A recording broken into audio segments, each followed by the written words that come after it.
You've knocked down a wall with Burma, you knocked down a bigger wall with Cuba, and potentially you're going to knock down a really big wall with Iran.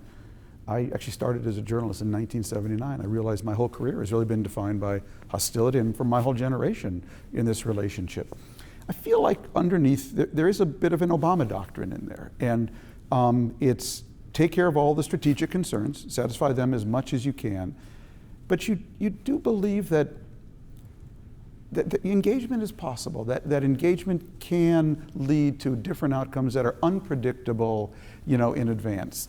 Do I have that right? And well, how do you see it, Mr. President? You know what I'd combine it with, though, Tom, is also a sense that we are powerful enough to be able to test these propositions without putting ourselves at risk. That's interesting. And that's the thing that sometimes, as I hear these debates going on, people don't seem to understand.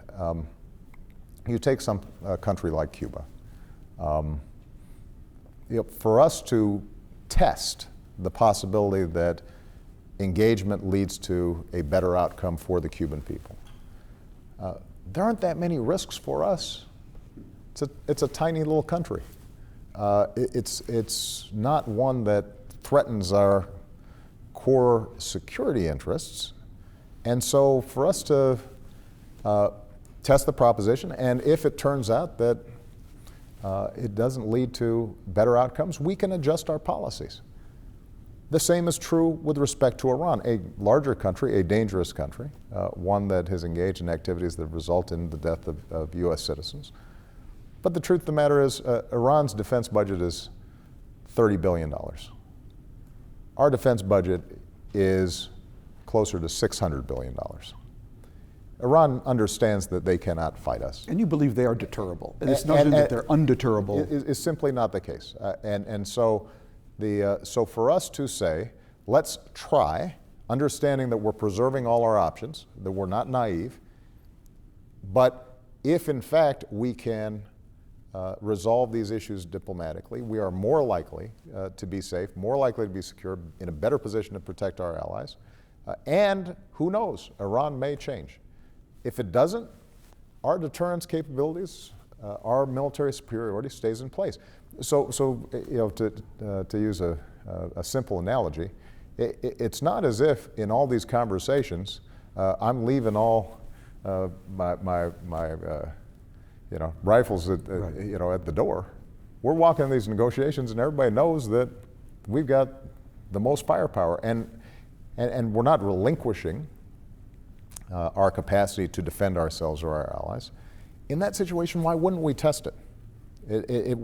And now, what you might hear from Prime Minister Netanyahu, which I respect, is the notion, look, Israel's more vulnerable. We don't have the luxury of testing these propositions the way you do. And I completely understand that. And further, I completely understand Israel's belief that given the tragic history of the Jewish people, they can't be dependent solely on us for their own security. But what I would say to them is that not only am I absolutely committed to making sure that they maintain their qualitative military edge and that they can deter any potential future attacks. But what I'm willing to do is to make the kinds of commitments that would give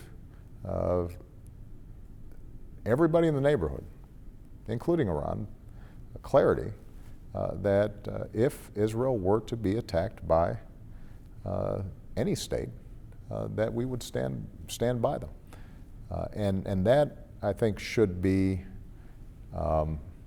you've just made that commitment right now. That's a signal to them. That should be sufficient to take advantage of this once-in-a-lifetime opportunity to see whether or not we can at least take the nuclear issue off the table. The one thing that changes the equation is when these countries get a nuclear weapon. Then how we approach countries necessarily changes. witness North Korea, which is a problem state that is rendered a lot more dangerous because of their nuclear program. If we can prevent that from happening in any place else in the world, that's something where it's worth taking some risks.